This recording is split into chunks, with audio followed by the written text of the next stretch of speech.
ನಮಸ್ಕಾರ, ನಾನು doctor Eshwari. Skin experts ಕ್ಲಿನಿಕಲ್ಲಿ ಕನ್ಸಲ್ಟೆಂಟ್ ಆಗಿದ್ದೀನಿ.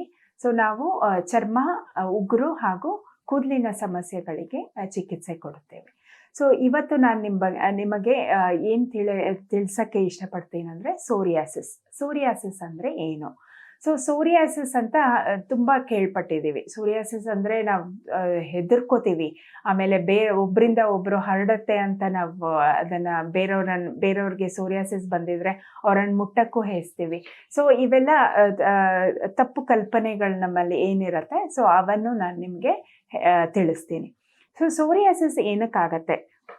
ಸೊ ನಮ್ಮಲ್ಲಿ ಕೆಲವೊಂದು ಕೆಮಿಕಲ್ ಮೀಡಿಯೇಟರ್ಸ್ ಅಂತ ಇರುತ್ತೆ, ಸೈಟೋಕೈನ್ಸ್ ಅಂತ ಹೇಳ್ತೀವಿ. ಸೊ ಅದರ ಏರ್ಪೇರ್ ಆದಾಗ ನಮ್ಮಲ್ಲಿ ಸೋರಿಯಾಸಿಸ್ ಬರುತ್ತೆ. ಎಲ್ರಿಗೂ ಒಂದು ಚರ್ಮ ಪದರ ಹೋಗಿ ಇನ್ನೊಂದು ಚರ್ಮದ ಪದರ ಬರೋದಕ್ಕೆ 28 ದಿನ ಆಗತ್ತೆ. ಬಟ್ ಸೋರಿಯಾಸಿಸಲ್ಲಿ 4 ಡೇಸ್ಗೇನೆ ಪ್ರಾಲಿಫರೇಟ್ ಆಗ್ತಾ ಇರುತ್ತೆ ಸೆಲ್ಸ್. ಇವೆಲ್ಲ ಸೈಟೋಕೈನ್ ಏರುಪೇರಿಂದ ಆಗ್ತಾ ಇರುತ್ತೆ. ಸೊ ಆದ್ದರಿಂದ ಸೋರಿಯಾಸಿಸಲ್ಲಿ ಈ ಚೆನ್ನಾಗಿ ದಪ್ಪವಾಗಿರೋ ಬಿಳಿ ಇದು ಮಚ್ಚೆಗಳು ಬರುತ್ತೆ, ಮೈಯೆಲ್ಲ ಬರುತ್ತೆ, ರ್ಯಾಷಸ್ ಅಂತ ಹೇಳ್ತೀವಿ. ಸೊ ಅದಲ್ಲದೆ ಆಮೇಲೆ ಚರ್ಮ ಉದುರುತ್ತೆ, ವೈಟ್ ಪೌಡ್ರಿ ರೂಪದಲ್ಲಿ ಉದುರ್ತಾ ಇರುತ್ತೆ. ಅದೊಂದ್ಸಲ ಮೈಗೆಲ್ಲ ಬಂದ್ಬಿಟ್ರೆ ಸೋರಿಯಾಟಿಕ್ ಎರಿಥ್ರೋಡರ್ಮಾ ಅಂತ ಹೇಳ್ತೀವಿ. ಇದು ನಿಮ್ಮ ಇದಕ್ಕೇನೆ ಪ್ರಾಬ್ಲಮ್ ಆಗುತ್ತೆ, ಲೈಫ್ಗೇನೆ ಪ್ರಾಬ್ಲಮ್ ಆಗಿಬಿಡುತ್ತೆ. ಸೊ ಆ ಥರ ಎಕ್ಸ್ಟೆನ್ಸಿವ್ ಬಂದಾಗ, ಸೊ ಸೋರಿಯಾಟಿಕ್ ಲೀಷನ್ಸ್ ಬಂದಾಗ ಸ್ಕಿನ್ ಉದುರ್ತಾ ಇರುತ್ತಲ್ಲ, ಸೊ ಅದರಲ್ಲಿ ಪ್ರೋಟೀನ್ ಲಾಸ್ ಆಗುತ್ತೆ. ಪ್ರೋಟೀನ್ ಲಾಸ್ ಆದರೆ ಮತ್ತೆ ಎಲೆಕ್ಟ್ರೋಲೈಟ್ ಇಂಬ್ಯಾಲೆನ್ಸ್ ಆಗುತ್ತೆ. ಸೊ ಇವೆಲ್ಲ different stages of psoriasis. But psoriasis ಬಂದ ತಕ್ಷಣ ನಾವು ಹೆದರೋ ಅಂಥದ್ದು ಏನಿಲ್ಲ. ಎಲ್ಲ ಸ್ಟೇಜ್ಗಳಿಗೂ ಟ್ರೀಟ್ಮೆಂಟ್ ಇದೆ. ಮೈಗೆಲ್ಲ ಬಂದ್ರೇನು ಟ್ರೀಟ್ಮೆಂಟ್ ಇದೆ, ಸಿರ್ಫ್ ಒಂದೊಂದು 2 ಪ್ಯಾಚ್ ಬಂದ್ರೇನು ಅದಕ್ಕೆ ಟ್ರೀಟ್ಮೆಂಟ್ ಇದೆ. ಸೊ ನಾವು ಈ ಸೋರಿಯಾಸಿಸ್ ಬಂದ ಪೇಷಂಟ್ಸು ಅವ್ರ ಡೈಲಿ ಸ್ಕಿನ್ ಕೇರ್ ಹೆಂಗಿರಬೇಕು ಅದನ್ನು ಫಸ್ಟ್ ಹೇಳ್ತೀನಿ. ಸೊ ಡೈಲಿ ಸ್ಕಿನ್ ಕೇರ್ ಹೆಂಗಂದರೆ, ನೀವು ಉಗುರು ಬೆಚ್ಚಗಿರೋ ಬಿಸಿನೀರಲ್ಲಿ ಅಷ್ಟೇ ಸ್ನಾನ ಮಾಡಬೇಕು, ತುಂಬ ಬಿಸಿ ನೀರಲ್ಲಿ ಸ್ನಾನ ಮಾಡೋ ಹಾಗಿಲ್ಲ. ಆಮೇಲೆ ಡ್ಯೂರೇಷನ್ ಆಫ್ ಬಾತ್ 5 ನಿಮಿಷದಲ್ಲಿ ನೀವು ಸ್ನಾನನ ಮುಗಿಸಿರ್ಬೇಕು. ತುಂಬ ಪ್ರೊಲಾಂಗ್ಡ್ ಸ್ನಾನ ಮಾಡಿದಾಗ ನೀರು ಬಿದ್ದು ನಮ್ಮ ನ್ಯಾಚುರಲ್ ಮಾಯಿಶ್ಚರೈಸಿಂಗ್ ಫ್ಯಾಕ್ಟರ್ಸ್ ಅಂತ ಇರುತ್ತೆ ಸ್ಕಿನ್ನಲ್ಲಿ, ಅದು ವಾಶ್ಔಟ್ ಆಗಿಬಿಡುತ್ತೆ. ಸೊ ಆದ ಕಾರಣ 5 ನಿಮಿಷದೊಳಗೆ ನಿಮ್ಮ ಸ್ನಾನ ಮುಗಿಸಿರ್ಬೇಕು. ಮುಗಿಸಿದ ತಕ್ಷಣ within 3 minutes after bath soft cotton ಟವಲಲ್ಲಿ ಅದನ್ನು ಡ್ರೈ ಮಾಡಿ ಮಾಯಿಶ್ಚರೈಸರ್ಸ್ ಹಚ್ಚಬೇಕು. ಇದು ತುಂಬ important daily skin care. So moisturisers ಅಂದರೆ ನೀವು ಕಾಸ್ಟ್ಲಿ ಮಾಯಿಶ್ಚರೈಸರ್ಸೇ ತೊಗೋಬೇಕು ಅಂತ ಏನಿಲ್ಲ. ಸಿಂಪಲ್ ಕೋಕೋನಟ್ ಆಯಿಲ್ ಬೇಡ, ಬಟ್ ಕೋಕೋನಟ್ ಆಯಿಲ್ ಅಷ್ಟೇ ಅದಕ್ಕಿಂತ ಚೀಪಾಗಿರೋದು ಲಿಕ್ವಿಡ್ ಪ್ಯಾರಾಫಿನ್ ಅಂತ ಬರುತ್ತೆ. ಸೊ ಈ ಲಿಕ್ವಿಡ್ ಪ್ಯಾರಾಫಿನ್ ಎಣ್ಣೆನ ಯಾಕೆ ನಾನು ಹೇಳ್ತಾ ಇದ್ದೀನಿ, ಚಿಕಿತ್ಸೆನೇ ಕೊಡ್ತಾ ಇದ್ದೀನಿ ಟಿ ವಿಲಿ ಅಂದರೆ ಇದು important.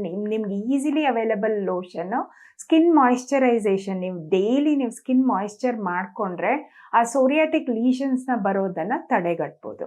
So immediately after Baat ಮೈಗೆಲ್ಲ ಆ ಎಣ್ಣೆನ ಚೆನ್ನಾಗಿ ಸವರಬೇಕಾಗತ್ತೆ. ಸೊ ಇದು ಡೈಲಿ ಸ್ಕಿನ್ ಕೇರ್. ಆಮೇಲೆ ಆದಷ್ಟು ನೀವು ಇರಿಟೇಟ್ ಕ್ಲೋತ್ಸ್ ಅಂದರೆ ಈ ವುಲ್ಲನ್ ಮಟೀರಿಯಲ್ಲು, ಸಿಂಥೆಟಿಕ್ ಮೆಟೀರಿಯಲ್ ಇವೆಲ್ಲ ಮುಟ್ಟಿಸ್ಕೋಬಾರ್ದು. ಸೊ ಅವಾಗಲೂ ಇರಿಟೇಷನ್ ಜಾಸ್ತಿ ಆಗುತ್ತೆ. ಯಾವಾಗಲೂ ಕಾಟನ್ ಬಟ್ಟೆನ ಧರಿಸ್ಬೇಕಾಗತ್ತೆ. ಸೊ ಇವೆಲ್ಲ ಸಿಂಪಲ್ ಮೆಥಡ್ಸ್. ಆಮೇಲೆ ಜಾಸ್ತಿ ಮೈಗೆಲ್ಲ ಬಂದಾಗ ಜಾಸ್ತಿ ಸ್ಕಿನ್ ಉದುರ್ತಾ ಇರುತ್ತಲ್ಲ, ಸೊ ಅದಕ್ಕೆ ನಾವು ಪ್ರೋಟೀನ್ ಲಾಸ್ ಆಗುತ್ತೆ. ಅದನ್ನು ಹೇಗೆ ಇದು ಮಾಡ್ಬೋದು ಅಂದರೆ, ಮೊಟ್ಟೆ ಆ ಥರ ಪ್ರೋಟೀನ್ ರಿಚ್ ಫುಡ್ಸ್, ಪಲ್ಸಸ್, ಬೇಳೆ ಇವೆಲ್ಲ ಜಾಸ್ತಿ ತೊಗೊಂಡಾಗ ನಿಮ್ಮ ಪ್ರೋಟೀನ್ ರೀಪ್ಲೇಸ್ಮೆಂಟ್ ಆಗ್ತಾ ಇರುತ್ತೆ. ಸೊ ಆಮೇಲೆ ಇದು ಲೈಫ್ ಲಾಂಗ್ ಡಿಸೀಸಾ ಅಂತ ಹೇಳಿದ್ರೆ ಹೌದು, ಲೈಫ್ ಲಾಂಗ್ ಡಿಸೀಸ್. ಆದರೆ ಡಯಾಬಿಟಿಸ್, ಹೈಪರ್ ಟೆನ್ಷನ್ ಥರ ನೀವು ದಿನಾ ಮಾತ್ರೆ ತಗೊಳ್ಳೋ ಅವಶ್ಯಕತೆ ಇಲ್ಲ. ಅದು ಯಾವಾಗ ಜಾಸ್ತಿ ಆಗತ್ತೆ ಆವಾಗ ಟ್ರೀಟ್ಮೆಂಟ್ ತೊಗೊಂಡು ಕಂಟ್ರೋಲಿಗೆ ತರಿಸ್ಕೊಂಡು ಆಮೇಲೆ ಡೈಲಿ ಸ್ಕಿನ್ ಕೇರ್ ಮಾಡಿದ್ರೆ ಸಾಕು. ಯಾವಾಗ ಜಾಸ್ತಿ ಆಗುತ್ತೆ ಅಂದರೆ ಈ ಚಳಿಗಾಲದಲ್ಲಿ, ಯೂಶಲಿ ವಿಂಟರ್ ಸೀಸನಲ್ಲಿ ಹ್ಯೂಮಿಡಿಟಿ ಕಡಿಮೆ ಇರುತ್ತಲ್ಲ, ಸೊ ಹಾಗಾಗಿ ನಿಮಗೆ ಡ್ರೈನೆಸ್ ಜಾಸ್ತಿ ಆಗುತ್ತೆ. ಸೊ ವಿಂಟರ್ ಸೀಸನಲ್ಲಿ ಪರ್ಟಿಕ್ಯುಲರ್ಲಿ 2-3 ಸಲ ನಿಮ್ಮ ಸ್ಕಿನ್ನ ಮಾಯಿಶ್ಚರೈಸ್ ಮಾಡ್ಕೋತಾ ಇರಬೇಕು. ಸೊ ಈ ಥರ ಸೋರಿಯಾಸಿಸ್ ಬಂದಾಗ ನೀವು ಕರೆಕ್ಟಾಗಿ ಸ್ಕಿನ್ ಸ್ಪೆಷಲಿಸ್ಟ್ ಹತ್ರ ಹೋಗಿ ಟ್ರೀಟ್ಮೆಂಟ್ ತೊಗೋಬೇಕಾಗತ್ತೆ. ಸೊ ಏನೇನು ಥರ ಟ್ರೀಟ್ಮೆಂಟ್ ಇದೆ? ಸೊ ಕ್ರೀಮ್ಸ್ ಇದೆ, ಲೋಷನ್ಸ್ ಇದೆ, ಆಮೇಲೆ ಇದರಲ್ಲಿ ಕಡಿಮೆ ಆಗಿಲ್ಲ ಅಂದರೆ ಮಾತ್ರೆಗಳಿದೆ. ಸೊ ಮಾತ್ರೆಗಳ ಹಲವಾರು ರೂಪದಲ್ಲಿ ಇಮ್ಯುನೋಸಪ್ರೆಸೆಂಟ್ಸ್ ಅಂತ ಕೊಡ್ತೀವಿ. ಆಮೇಲೆ ಸ್ಟೀರಾಯ್ಡ್ಸ್ ನೀವು ಚರ್ಮರೋಗ ತಜ್ಞರ ಹತ್ರನೇ ಹೋಗಬೇಕು. ಯಾಕಂದರೆ ಸೋರಿಯಾಸಿಸ್ ಎಲ್ಲ ಈ ಬೇರೆ ಸ್ಪೆಷಲಿಸ್ಟ್ ನೋಡೋಕ್ಕಾಗಲ್ಲ. ಈಗ ದೊಡ್ಡ ಸ್ಪೆಷಲಿಸ್ಟೇ ಆಗಿರ್ಬೋದು, ಬಟ್ ಅವ್ರಿಗೆ ಸ್ಕಿನ್ ಬಗ್ಗೆ ಏನೂ ಗೊತ್ತಿರಲ್ಲ. ಸೊ ಅಂಥವರು ಸ್ಟೀರಾಯ್ಡ್ ಓರಲ್ ಟ್ರೀಟ್ಮೆಂಟ್ ಎಲ್ಲ ಕೊಟ್ಬಿಟ್ರೆ ಸೋರಿಯಾಸಿಸ್ ಜಾಸ್ತಿ ಆಗಿಬಿಡುತ್ತೆ. ಸೊ ಯಾವಾಗಲೂ ಸ್ಕಿನ್ ಸ್ಪೆಷಲಿಸ್ಟ್ ಹತ್ರನೇ ಸ್ಕಿನ್ನ ತೋರಿಸ್ಕೋಬೇಕು. ಕರೆಕ್ಟಾಗಿ ಟ್ರೀಟ್ಮೆಂಟ್ ಮಾಡಿದಾಗ ನಿಮಗೆ ಅದು ಸೊಲ್ಯೂಷನ್ ಆಗತ್ತೆ. ಇಲ್ಲ ಅಂದರೆ ನೀವು ಆಯುರ್ವೇದಿಕ್ ಮಾಡ್ತೀರಾ, ಹೋಮಿಯೋಪತಿಕ್ ಮಾಡ್ತೀರಾ, ನಾವು ಅದ್ರ ಬಗ್ಗೆ we are not against any form of therapy.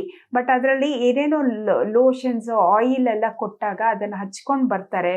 ಆಮೇಲೆ ಏನೋ ಹರ್ಬ್ಸು ಅದು ಇದು ಅಂತ ಹಚ್ಚಿ ಬರ್ತಾರಲ್ಲ, ಅಂಥವರು ಸೋರಿಯಾಸಿಸ್ ಜಾಸ್ತಿ ಮಾಡಿಕೊಂಡು ಅವ್ರ ಪ್ರಾಣಕ್ಕೆ ಅಪಾಯ ಆಗುವಂಥ ಸೋರಿಯಾಟಿಕ್ ಎರಿಥ್ರೋಡರ್ಮಾ ಅಂತ ಹೇಳಿ ಬರ್ತಾರೆ. ಸೊ ಆದ್ದರಿಂದ ನಾನು ಹೇಳ್ತಾ ಇದ್ದೀನಿ, ಈ ಥರ ಇಂಡಿಜಿನಸ್ ಟ್ರೀಟ್ಮೆಂಟ್ಸ್ನ ಆದಷ್ಟು ಅವಾಯ್ಡ್ ಮಾಡಬೇಕು. ಯಾಕಂದರೆ ಇದು ಎವಿಡೆನ್ಸ್ ಬೇಸ್ಡ್ ಇರೋದ್ರಿಂದ ಎಲ್ಲ ಲೆವೆಲ್ ಆಫ್ ಸೋರಿಯಾಸಿಸ್ಗೂ ಟ್ರೀಟ್ಮೆಂಟ್ ಇದೆ.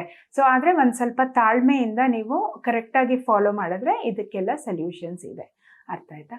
ಸೊ ಆಮೇಲೆ ಇದಲ್ಲದೆ ಬಯೋಲಾಜಿಕಲ್ಸ್ ಅಂತ ಕಾಸ್ಟ್ಲಿ ಟ್ರೀಟ್ಮೆಂಟು ಇದೆ. ಕೆಲವರಿಗೆ ಎಲ್ಲ ಥೆರಪಿನೂ ಕೊಟ್ರೇನೂ ಸೋರಿಯಾಸಿಸ್ ಕಡಿಮೆ ಆಗಲ್ಲ. ಸೊ ಅಂಥವರು ಜಾಸ್ತಿ ತಲೆ ಕೆಡಿಸ್ಕೋ ಅವಶ್ಯಕತೆ ಇಲ್ಲ.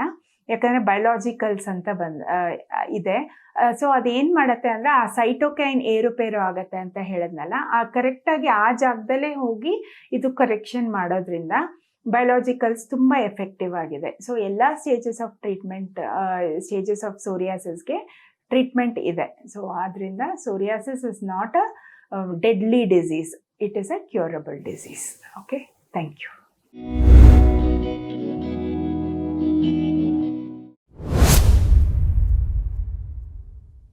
ಲೈಕ್ ಮಾಡಿ, ಶೇರ್ ಮಾಡಿ, ಸಬ್ಸ್ಕ್ರೈಬ್ ಮಾಡಿ. ನೋಡ್ತಾ ಇರಿ ರಿಯಲ್ ಬೆಂಗಳೂರು.